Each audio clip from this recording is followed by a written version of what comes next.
Realm presents Bullet Catcher, Season 2, Episode 2. House of the Moon.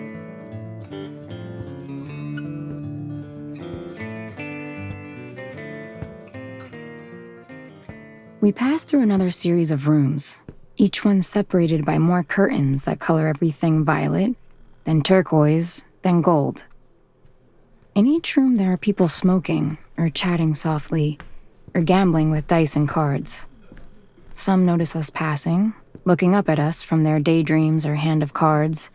Their pupils big. Not black, but silver, like coins catching the light. Finally, we come to a small private room, which is really just a recess at the back, separated by heavier curtains.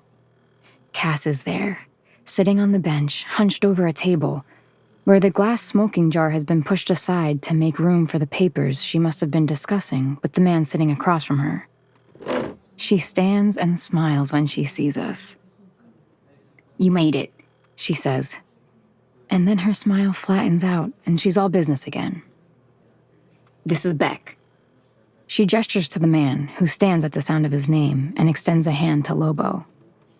He wears a smile from ear to ear, a con man's smile, full of gold and half-truths and flat-out lies. In my time, I've seen that same expression painted on countless faces. Back in Sand, not a week went by without some snake oil salesman passing through, selling some new mystery cure or wonder drug. Beck wears a large coat, lined with dozens of small pockets. Delicate wire glasses with round frames balance on his nose. His hair and mustache are perfectly groomed and waxed, but his coat and boots are old, patched, and grimy. "Beck," he repeats, shaking Lobo's hand vigorously. "You must be the bullet catcher I've been hearing so much about." Lobo grimaces. Beck laughs and waves for us to sit. "No need to look so worried, friend. You're quite safe, believe me. You're in a moon house. No one here wants the attention that reporting you would bring." "Moon house?" Beck smiles again and seems to notice me for the first time. "And you must be the apprentice," he says. "Aren't you a button?" "A button?" I don't know what he means, but I'm already offended. "As in cute as a button. A moon house, my dear child, is where you presently find yourself. It is a safe port where people of all social and economic classes, of all races and genders, can come together, relax, and forget the cares and burdens of the world. Some say in all of the North and the Southlands that moon houses are the last truly free place." Cass snorts. "It's a place where people come to get high," she says. "They call it getting moonshot. Smoke enough and it turns your eyes silver and makes you half blind." "Ah, but some say that in exchange it gives you sight beyond sight," Beck says, reaching into the pocket of his coat and producing a paper satchel, which he unfolds on the table, revealing a small mound of what looks like fine metal shavings. "What do you say, child?" "Put that back in your pocket," Lobo says, in a voice that chases the smile from Beck's face, along with the paper satchel, which he scoops up quickly and disappears into one of his pockets. Cass leans in and shows Beck her knife. "Offer the young'un drugs again and see what happens. We are here for the papers, nothing else." Beck clears his throat and manages an unsure smile. "Of course," he says. "As I was saying before your friends arrived, here we have 3 sets of traveling papers. The passports that will get you into the Northland. The land deed will vouchsafe y'all as moneyed individuals, and, most importantly, the 3 tickets will grant you passage on the steamer, northward bound, traveling up the river to the Northland capital city of Gildan at 6 o'clock tomorrow morning." Lobo picks up one of the passports and examines it. "You read, old-timer?" Lobo doesn't bother with the con man's jab. He scans the paper, then looks at Beck and says, "How deep do these go?" Beck's face screws into a grimace. They're pretty thin, truth be told. How thin? Asks Cass. Paper thin. Cards on the table. If anyone tries to follow up on anything in these documents, they'll know they're forged. Cass and Lobo share a look across the table. But look at them! They're so good, no one is going to think twice whether they're legit or not. Lobo shakes his head and tosses the papers back on the table. These aren't good enough, he says, and starts to stand. Lobo, Cass says, extending a hand toward him. We don't have time to try somewhere else. It's this or nothing. Lobo looks at me. You said no matter what, I remind him. And he sighs and sits back down. Beck's smile returns. Cash on delivery, he says, extending his hand toward Cass, who reaches into her coat and produces a few folded certificates. Beck snatches the paper from her and stuffs it into one of his coat pockets. That's odd. I've never known a merchant or mercenary born who doesn't count their money as soon as they get it in their hands. In Sand, working at Dimitri's, I saw more gunfights than I can remember that started over what amounted to spare change. And I'm not the only one who thinks it's strange. Beck starts sweating something fierce under Cass's and Lobo's scrutiny. He lifts his hat to wipe his brow and, in the same motion, stands and says, Well, it's been a pleasure doing business with y'all, but I better get to moseying. He makes for the exit, but Cass stands and blocks his path, producing her knife again and pricking him in the stomach. He freezes. The blood runs from his face. I follow Lobo as he goes to the curtain and peeks out. It takes me a moment, but now I see them. The cold black stares of the gunslingers mixed in with the moonshot silver-eyed patrons spread across the cushions. Lobo drops the curtain, turns, and grabs Beck by the collar, lifting him up on his tiptoes as he growls, You sold us out. Beck holds up his hands. I don't know what you're... Lobo picks him up and throws him back down on the bench. He pins Beck down with his knee and clamps his hand over his mouth to keep him from calling for help. Cass comes around, knife in hand, and sticks the point in his ear. If you don't want your next few breaths to be your last, you better answer my next question honestly. Do you understand? Beck nods. He stares wide-eyed and unblinking at Cass. Lobo slowly removes his hand from Beck's mouth. What have you told the gunslingers? Almost nothing, I swear, he says in a barely controlled whisper. Lobo clamps his mouth shut again, and Cass pushes the knife ever so slightly into his ear. Beck screams into Lobo's hand. I keep watch at the curtain. The screams are muffled and the gunslingers stay put, but I count at least a dozen sets of eyes watching. Again, Lobo releases his hand from Beck's mouth. He looks stricken and pale, and I almost feel sorry for him. Everyone here knows it doesn't matter what he says. He double-crossed the bullet catcher, and he'll die for it. I swear, I told them almost nothing. They already knew your names. I told them that I was selling you papers, that's all. Do they know where we're going? If they do, they didn't get it from me. I didn't even mention the boat tickets, just the passports. The passports, are they any good? They're good. They're good. I whipped them up just like I'd do any other job. Lobo and Cass look at each other. God's honest truth. Beck pleads. I had to make the setup look good, didn't I? The papers are good. Better than good, really. In the other room, a moonshot woman tries to stand and stumbles over one of the low tables, sending the large smoking jar full of water crashing to the ground. The shattering sound causes Cass and Lobo to turn toward the curtain. I can see it on Beck's face. He thinks he sees a way out. Don't, I think. Just don't. But there's no stopping him. He screams, and without looking down, Cass plunges the knife into his ear. I close my eyes, and when I open them again, I'm met with the dead man's empty stare. The blood trickling from his ear? is the only evidence of violence. But there's no time to pity him, because when I look back through the curtain, I'm met with the approaching figures of a dozen gunslingers, alerted by Beck's cry. Cass quickly gathers up the papers. Then she pushes everything else off the table, and she and Lobo pick up each end and hold it in front of them, with the tabletop facing forward, like a long wooden shield. "Behind us, cub," Lobo says. I move aside, and he and Cass charge forward through the curtain, running over the two closest gunslingers. They drop the table, flipping over it into the surprised crowd of gunslingers. I catch the bowled-over men just as they're trying to stand and manage to knock them out with 2 swift punches.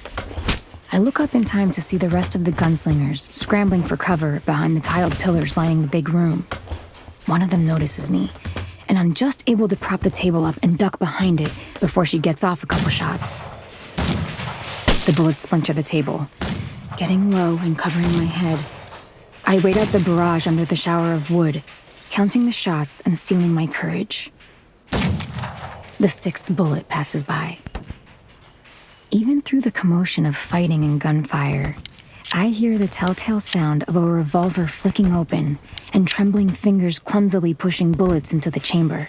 Springing from behind the table, I charge towards the pillar. The gunslinger notices me and snaps the chamber closed, letting the last bullets plink to the floor. She levels the gun and pulls the trigger. Click. The chamber is empty. One blow to the knee sends her to the ground. I kick the gun away and flatten her with a fist to the head. Pressing my back against the pillar, I dare a peek around the side.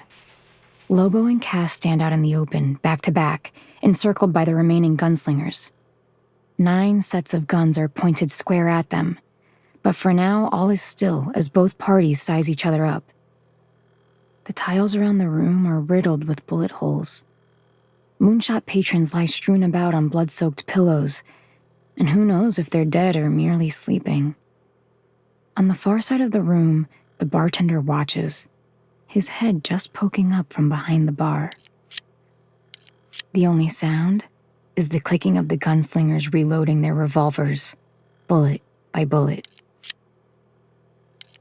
By the looks on each of their faces, I know who will keep their cool and who will be first to do something stupid. The gunslinger farthest from me looks like he's been trying all year to grow a beard and has nothing to show for it but a bit of fuzz on his chin. His eyes are big and scared, and his shooting hand trembles so bad you'd think he was trying to aim from the back of a horse mid-gallop. Quickened footsteps descend the entrance stairway, disrupting the stillness. The bouncer appears under the stone arch near the bartender. "What the heck?" But he has no time to finish. The young gunslinger with the twitchy shooting hand pivots at him and pulls the trigger. The bouncer drops like a felled tree. Then he swivels back to Cass and pulls the trigger again. I watch Cass judge the flight of the bullet by how he's holding the gun. With her hands cupped as if catching water from a spout, she reaches out to a spot through which the bullet will pass, and when the shot comes, she catches it in the palms of her hands.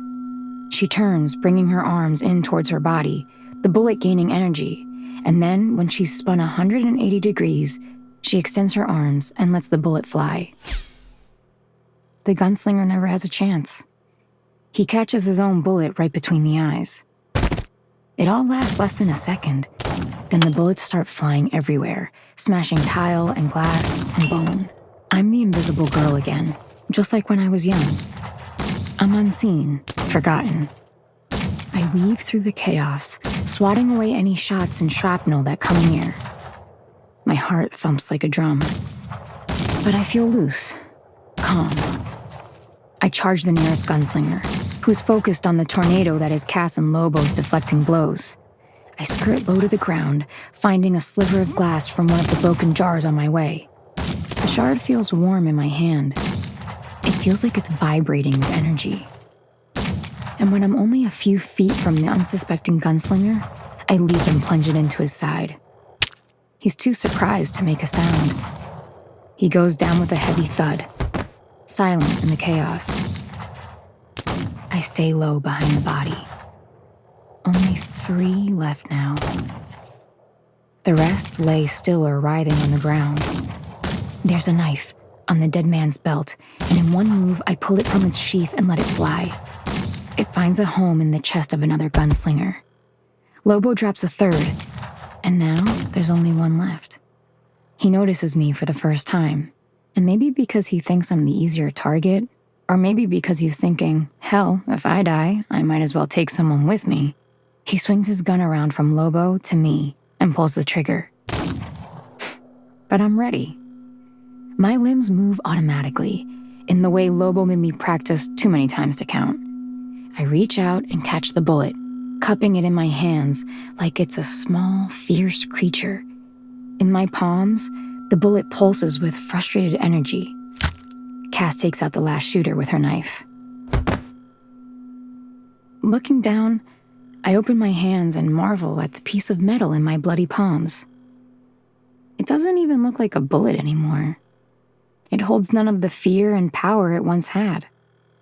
Funny how I've spent so much of my life coming to terms with feeling helpless.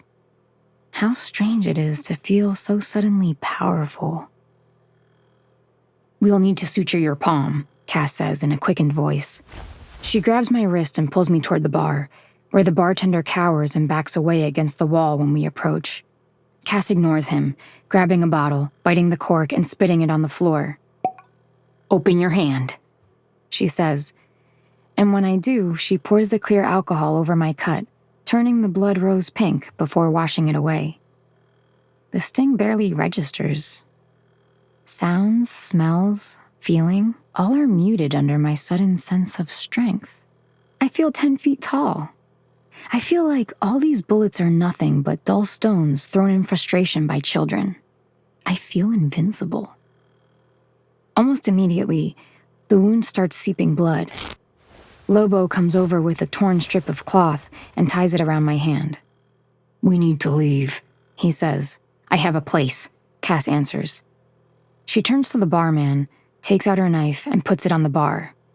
Her initials, CS, etched into the handle, are lacquered in blood. "When the gunslingers come back, I'll tell them we were robbed," he says, raising his hands higher. "Some posse I'd never seen before." Cass nods and takes back the knife. They each take one of my hands and hustle me out of the moon house, like a mother and father shepherding their child across a street. And in my daze, I let them. Cass's safe house is the top-floor apartment in a seedy old hotel at the edge of the neighborhood. It's a large room with a high ceiling. The ornate, decomposing molding around the windows and the walls speaks to the building's faded opulence. Dull red paint peels in long ribbons from the walls. A moth-eaten rug lies across the floorboards. An old 4-poster bed stands against one wall, large and defiant, like an ancient plateau on the flat rim of the desert. The hotel is not far from the moon house, and we watch in silence from the window as carriages full of gunslingers rumble down the street in the direction of the shootout.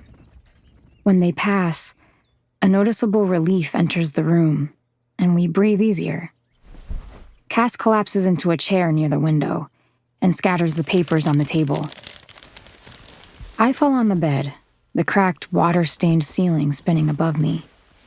Lobo drags a chair across the floor and sets it beside the bed. He takes a seat, unfolds his suture kit, takes my hand in his, and begins sewing up my wound. I'd usually do it myself, like Lobo taught me, but he can tell I'm not totally there, so he does it himself without asking. The needle barely pierces my muted perception, but by the end, when he runs cool, clean water over the wound and wraps it in a new bandage, I feel more like my old self, and utterly exhausted. We gather around the table. The sun sits on the western rooftops, casting cool orange light through the ancient wavering glass. Dried blood is splashed on our clothes, on our faces and boots. The three of us are bone-tired. But I also know that what I feel is only a fraction of what Lobo and Cass must be feeling. They've been at this for decades now. "We should retreat," Lobo says. "We can't give up on Nico," I say. staring out the window. My voice is cold. I knew this conversation was coming. Cub, we can't help him if we get ourselves killed. Then let's not get ourselves killed. Hun, Cass says, putting her elbows on the table and leaning close to me. It's more than that. They're looking for us. Soon our faces will be everywhere, and there'll be no hiding, no safe places. You must have some contacts in the north, someone who you can rely on. Lobo leans back and closes his eyes. The evening light splashes on the deep wrinkles and scars of his face. All those bridges burned long ago. I look at Cass. What if it were your son? The look on her face makes me regret bringing it up. Cass is 100 miles away, back in her oasis in front of the tree with her son's name carved on it, his grave. I'd not let anything stop me, she says. Lobo opens his eyes, squinting at the light. Cass. They share a look. Then Lobo stands with a groan. The boat leaves early. We'll have to be up even earlier. First light. Cass and I watch him in silence as he limps out the door, likely headed for the roof to have a smoke. Is he worth it? Cass asks. Your brother. I take a breath and let it out slow. That don't enter into it when it comes to blood. She says, looking out the window. What? A feeling is all. What kind of feeling? A feeling like maybe you've realized you don't have to answer to this world anymore. That's kicked you like a dog whenever you tried to get anything for yourself. It's not that. Think on it, is all I'm saying. Maybe you're strong enough to not give a damn about other people getting in your way. But when the sun sets, you still gotta answer to yourself.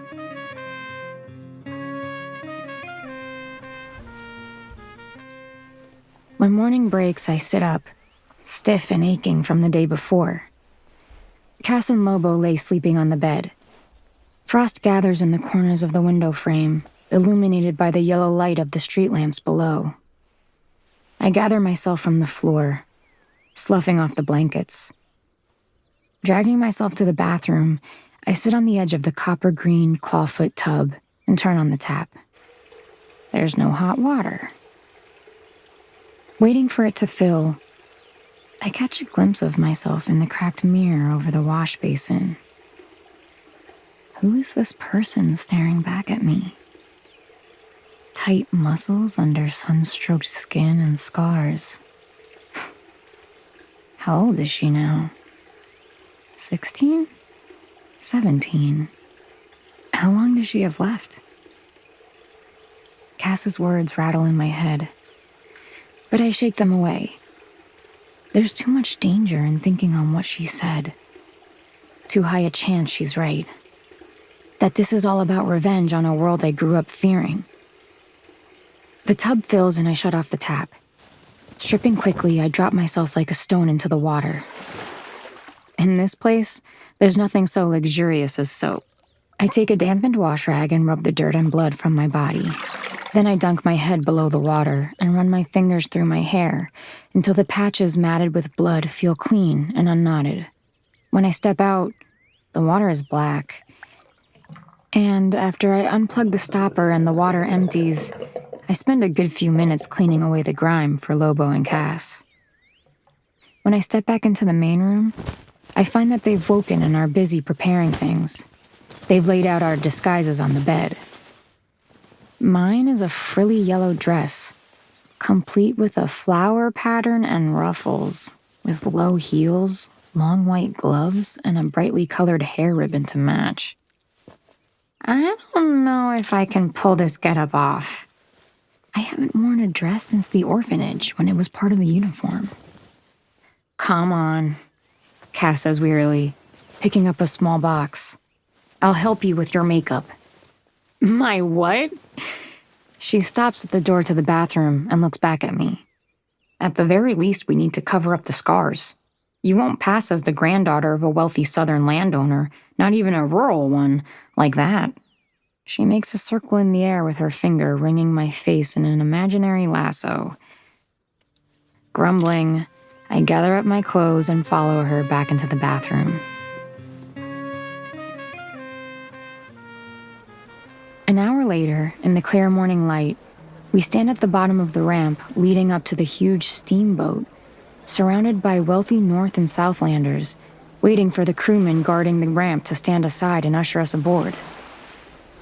I'm amazed to look around and feel like we don't seem too out of place. Even Cass and Lobo don't look unlike the other more moneyed Southlanders, the ranch owners who grew up working long hours under the hot southern sun tending to crops or cattle.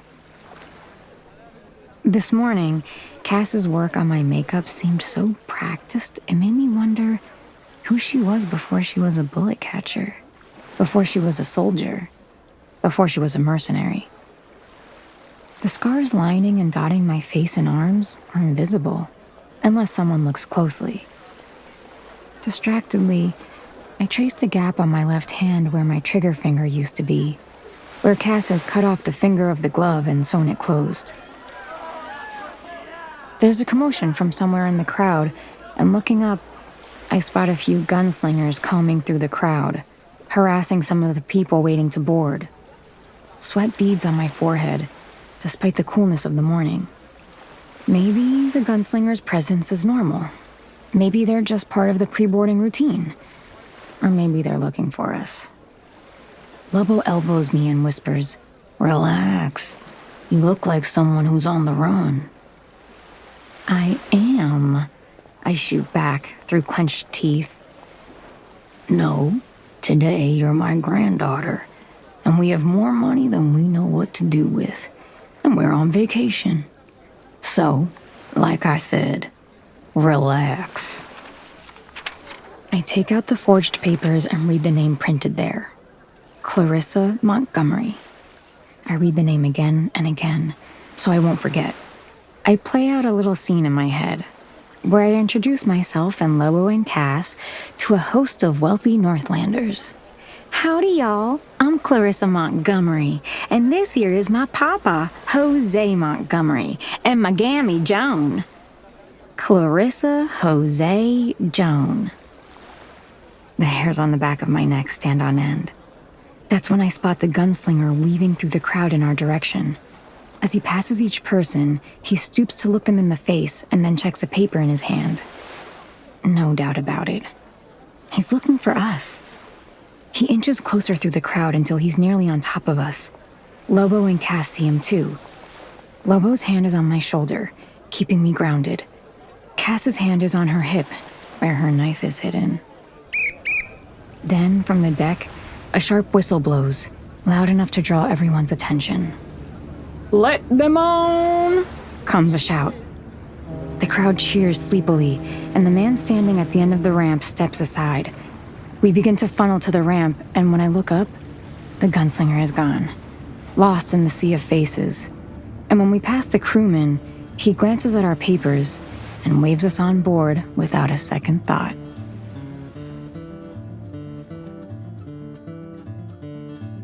You're listening to Bullet Catcher Season 2 by Joaquin Lowe. Produced by Realm, your portal to another world. Listen away.